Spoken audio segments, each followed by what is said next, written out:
selamat sore. Bagaimana kabar Anda pada sore hari ini? Senang sekali saya Iluh Devisania dapat kembali menyapa Tribuners kali ini dalam program Tribun Marketing Series yang tayang perdana hari ini, dan juga kita akan membahas tema-tema menarik terkait dengan marketing di era ekonomi global saat ini, begitu. Nah, kemudian hari ini kita bersama dengan Indonesia Marketing Association Chapter Makassar untuk membahas terkait dengan menggerakkan digitalisasi, branding, dan UMKM. Nah, ini akan dibahas ataupun juga kita akan berbincang bersama dengan Bapak Ricky Theodores selaku Presiden IMA Chapter Makassar periode 2025 hingga 2027, kemudian juga sebagai CEO Kala Land and Property yang sudah bersama kita hari ini di studio. Assalamualaikum Bapak. Waalaikumsalam, selamat sore.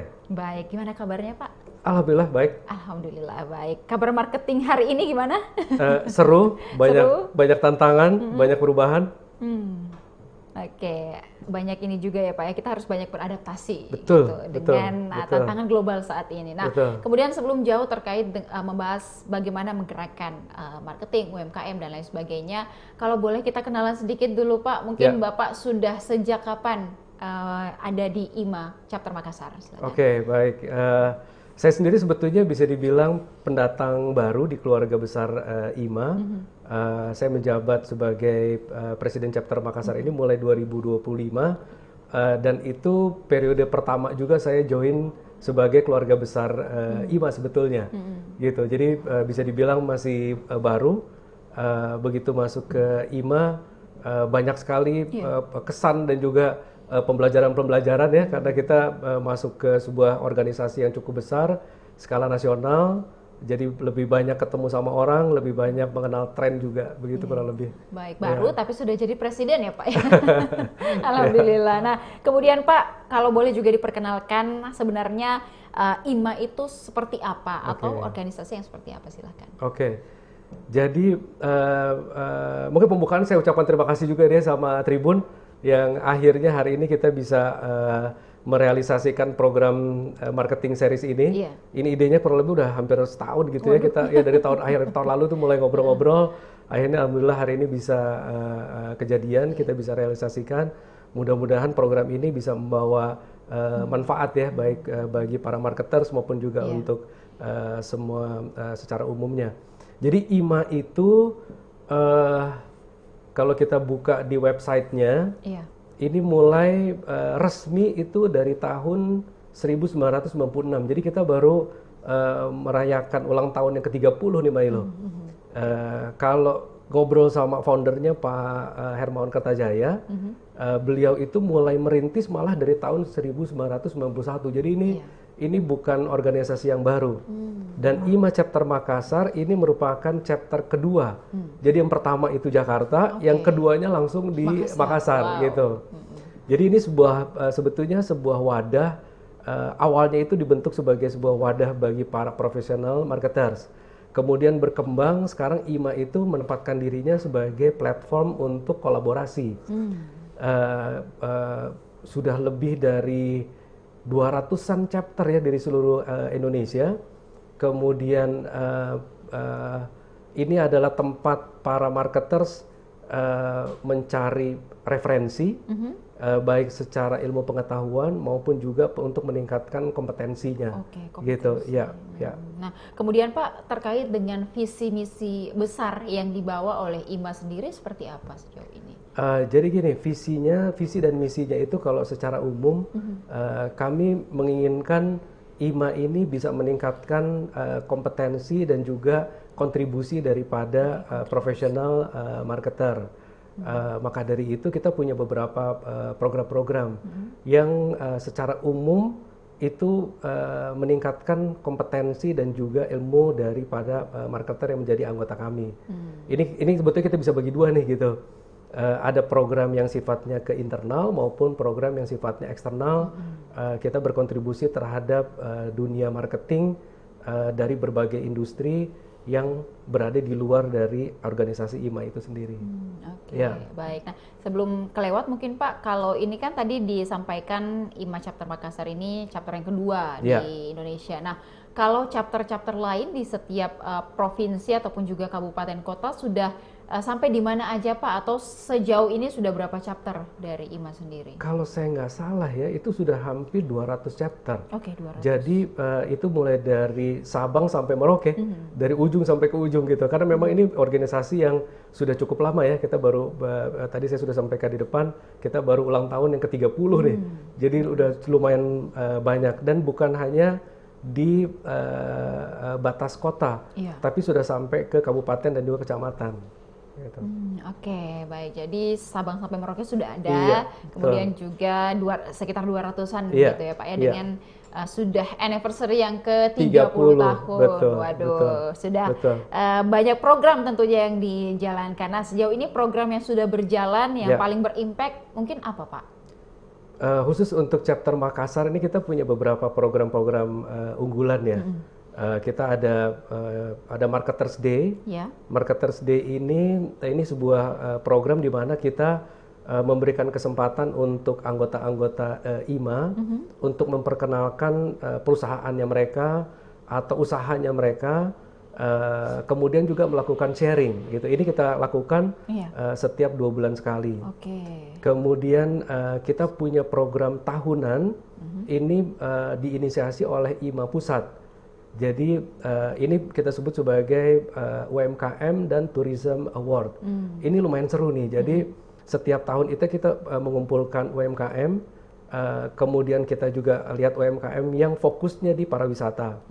Kita kumpulkan, kemudian kita tandingkan dari sisi produknya, dari sisi bagaimana caranya mereka menjual, bagaimana packagingnya. Kemudian nanti setiap tahun kita berikan mereka award.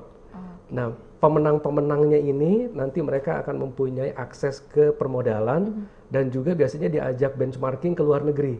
Kita lihat bagaimana sih kok industrinya itu berkembang secara regional bahkan secara global gitu.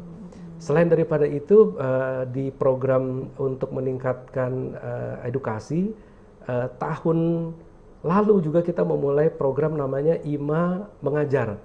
Jadi ini program kami internal, di mana para VP, kita sebutnya VP nih, jadi ketua-ketua divisinya nih, kita punya beberapa divisi, setiap ketua divisi itu diminta untuk melakukan sharing sebagai dosen undangan. Nah, tahun lalu kita buat di Unhas, gitu. Jadi kita memberikan sharing kepada teman-teman mahasiswa, ini dari berbagai jurusan ya, ada perikanan, ada perkebunan, ada matematika gitu. Mereka perlu informasi kalau nanti setelah mereka lulus, industrinya itu membutuhkan marketing seperti apa sih gitu. Nah, kita memberikan sharing dari kacamata marketingnya. Jadi ini apakah juga ada semacam bisnis inkubatornya untuk para pemula atau seperti apa Pak? Kalau di IMA sendiri? Kalau untuk kita spesifik bicara mengenai inkubator. Yang ada sekarang adalah pendampingan terkait UMKM tadi. Jadi setelah kita melakukan pemilihan UMKM, kemudian kita nanti melakukan pendampingan supaya UMKM yang datang dari chapter Makassar ini dia bisa lolos ke dalam seleksi nanti di pusat.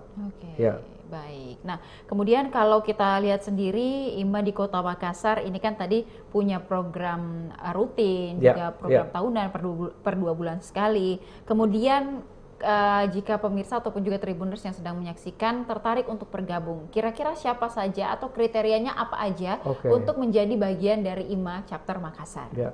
Jadi sebetulnya IMA ini kita sangat terbuka bagi siapa saja yang memang mereka either mereka memang posisinya sebagai marketers, mereka punya passion di bidang marketing, atau siapapun juga yang berhubungan dengan marketing.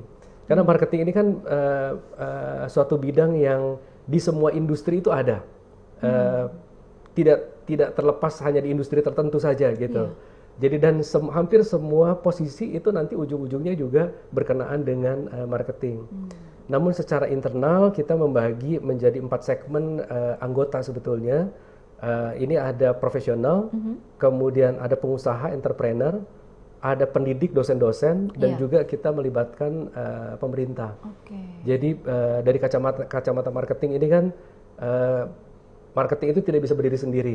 Jadi ini harus berkolaborasi. Jadi kalau 4 segmen tadi itu berkolaborasi, ada yang pelaku usahanya, ada yang profesional mengerjakan, ada yang supply human capitalnya, para pendidik, dan juga pemangku kebijakan pemerintah gitu ya.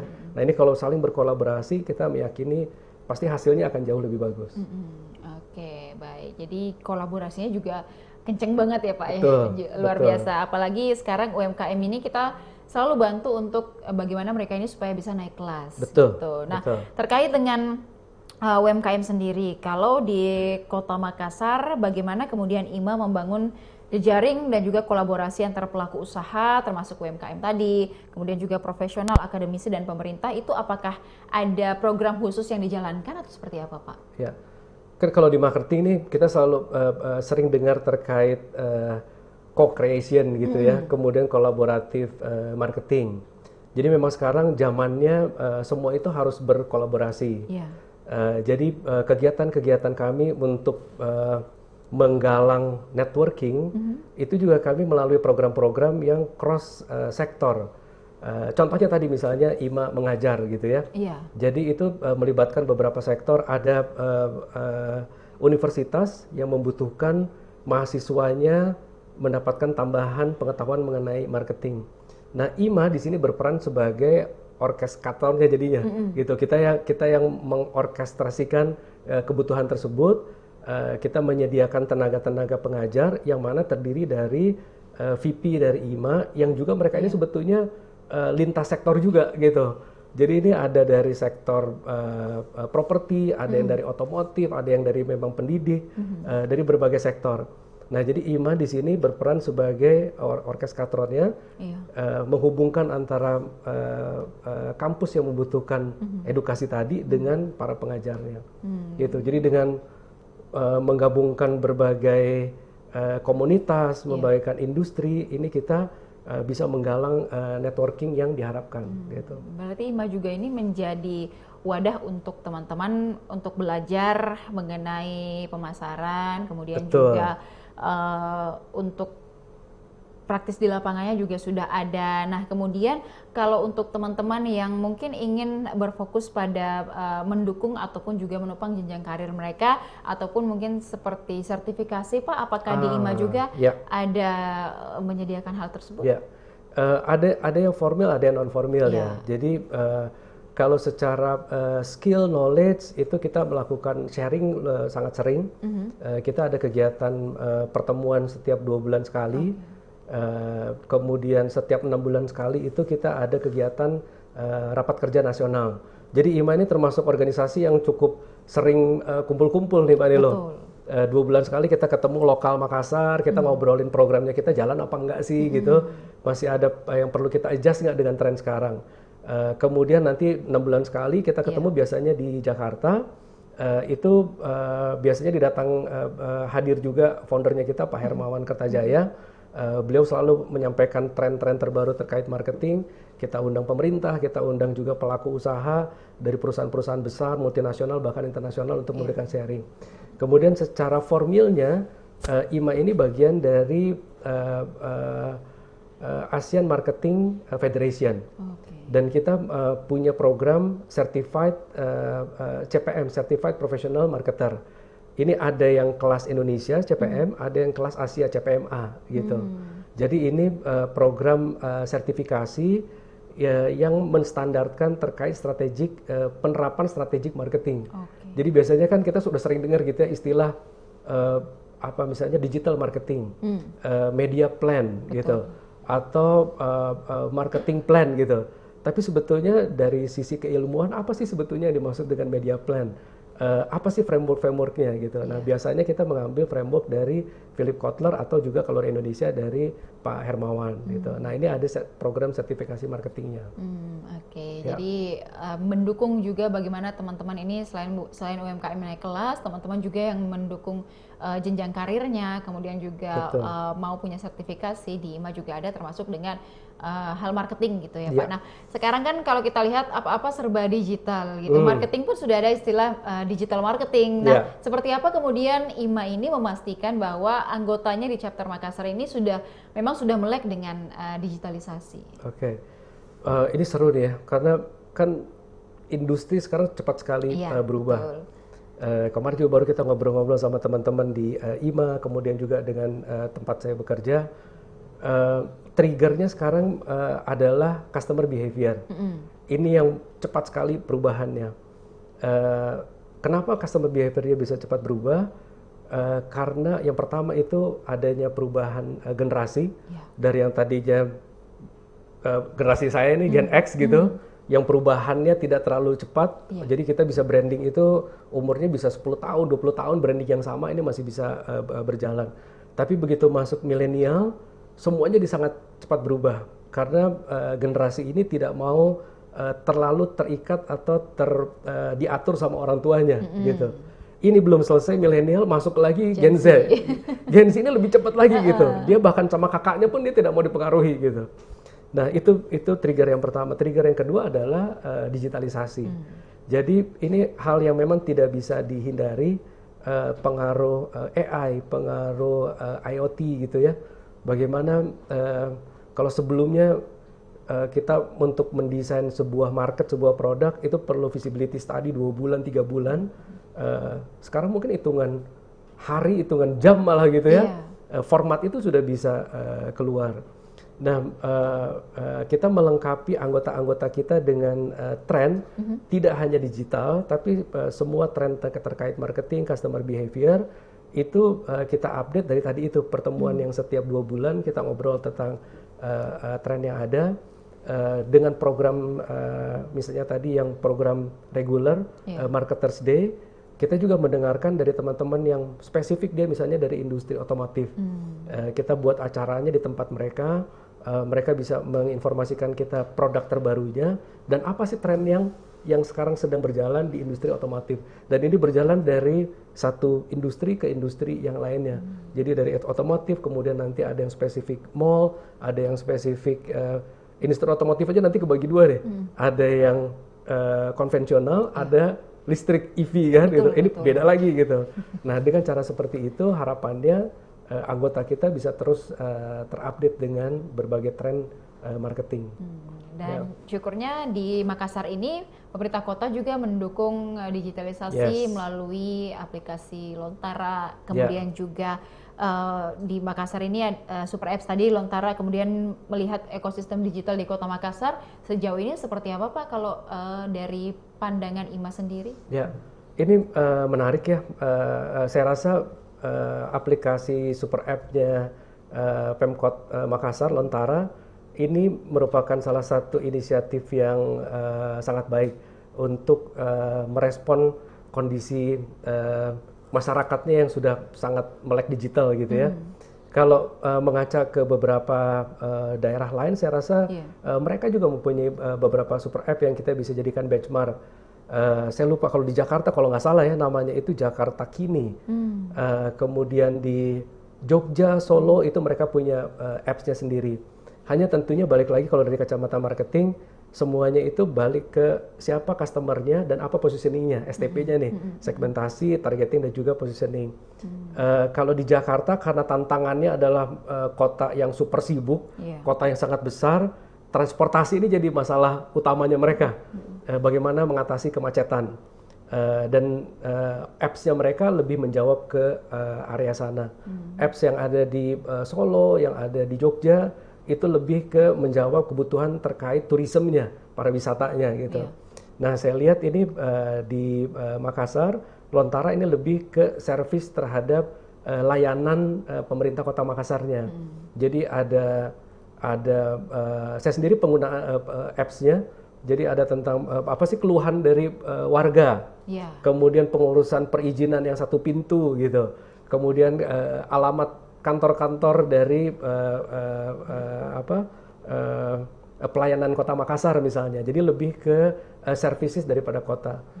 Kedepannya kalau ini bisa dilaksanakan secara konsisten dan terus dikembangkan dari kacamata marketing ini sangat bagus ya. Karena saya kebayang kalau ini datanya kita bisa keep terus, maka pemerintah Makassar akan punya database yang bisa menggambarkan apa sih keluhan warga yang paling sering muncul misalnya gitu ya. di daerah mana yang keluhan tersebut misalnya berulang. Keinginan warga itu sebetulnya apa sih gitu, needs, wants, desire-nya apa gitu, sehingga pemerintah kota bisa mendesain program berikutnya dengan lebih kaya secara data gitu.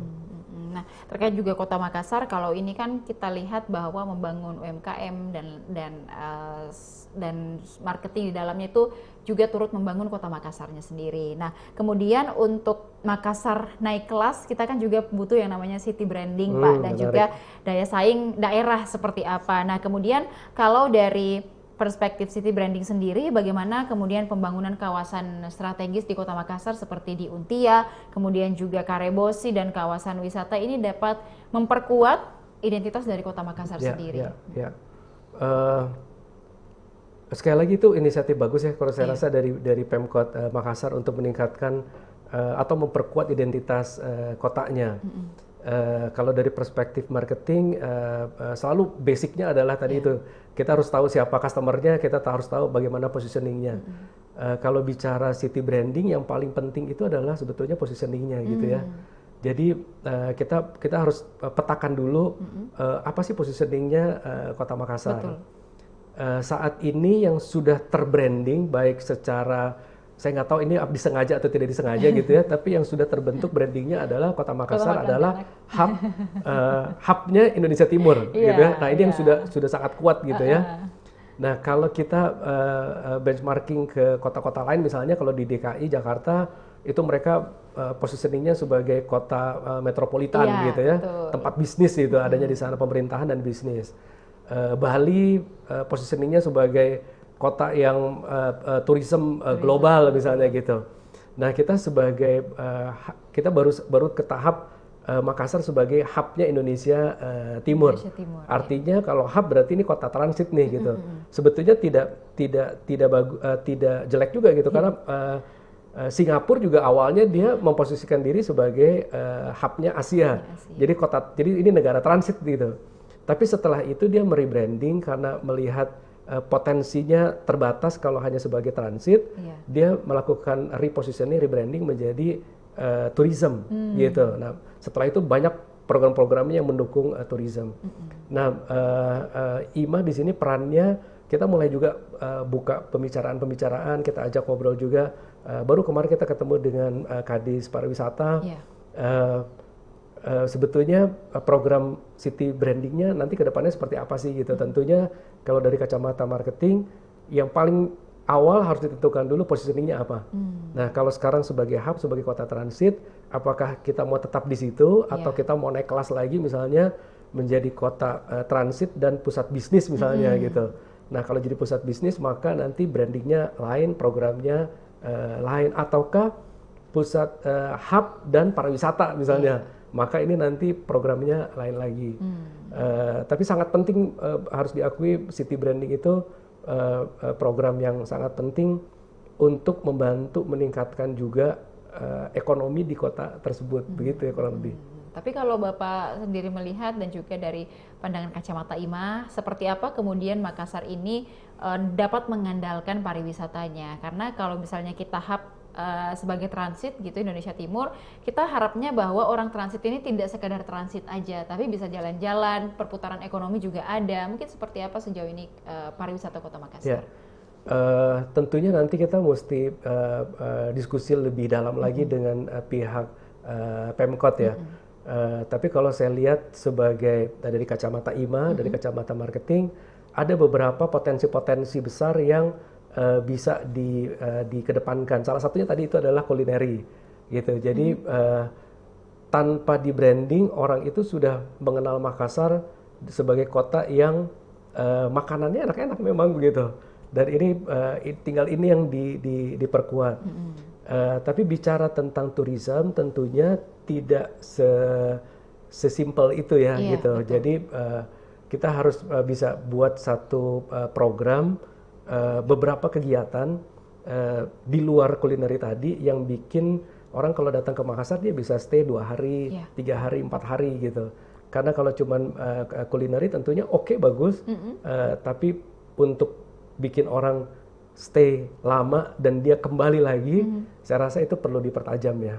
Ya, harus ada beberapa destinasi-destinasi lain yang dikolaborasikan. Gitu. Iya, PR-nya juga sebenarnya masih lumayan banyak gitu ya Pak. Tapi kita doakan semoga Makassar terus menjadi kota yang bertumbuh, menjadi bukan hanya kota untuk transit, tapi juga bagaimana orang bisa stay di sini dan balik lagi ke Makassar. Betul. Nah, kemudian kalau kita lihat bahwa salah satu yang menunjang perekonomian kota ataupun juga daerah itu hadirnya UMKM. Nah, kemudian kalau dari IMA sendiri melihat bagaimana tantangan pemasaran terbesar yang saat ini dihadapi UMKM di tengah krisis ekonomi global, Pak. Ya.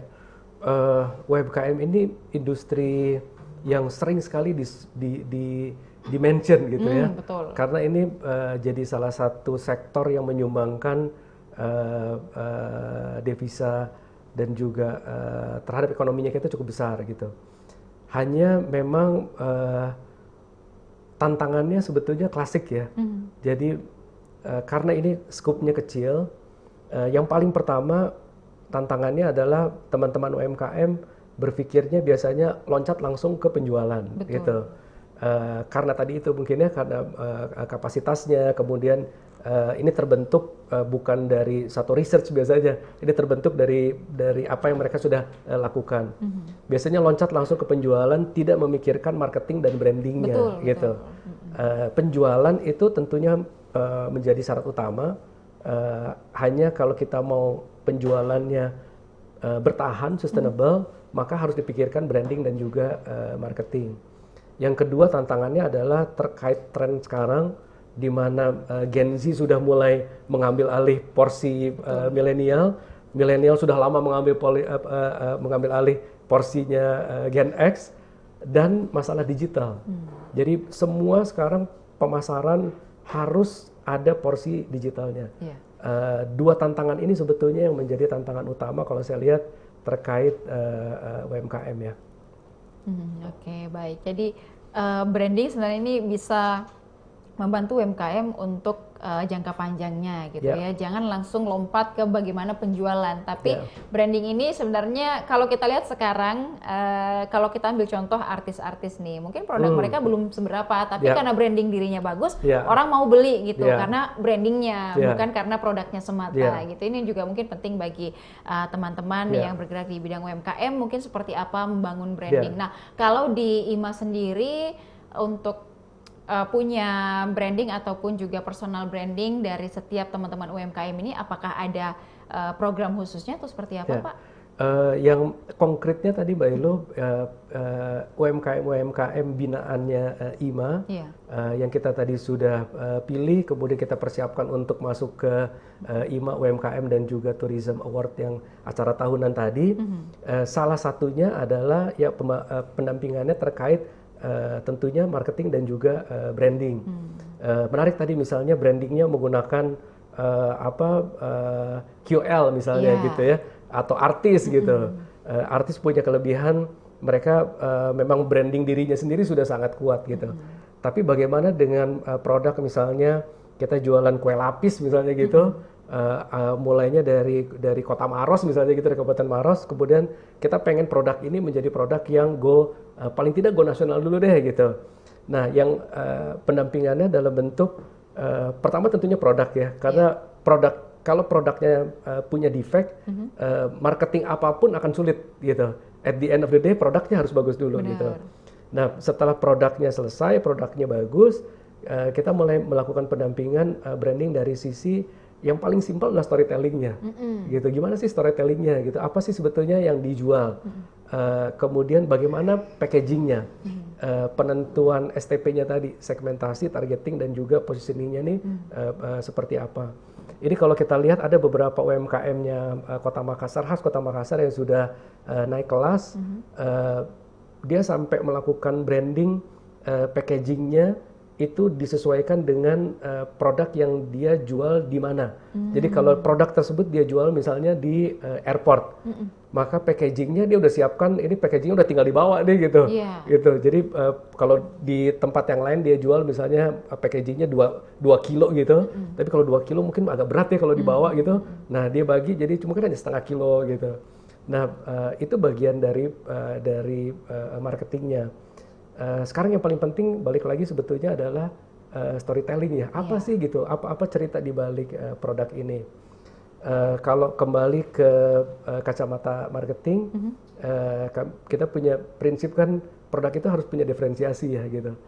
Selama produk itu tidak punya diferensiasi, maka dia akan berperang di market yang sangat merah nih, jadi di red ocean gitu.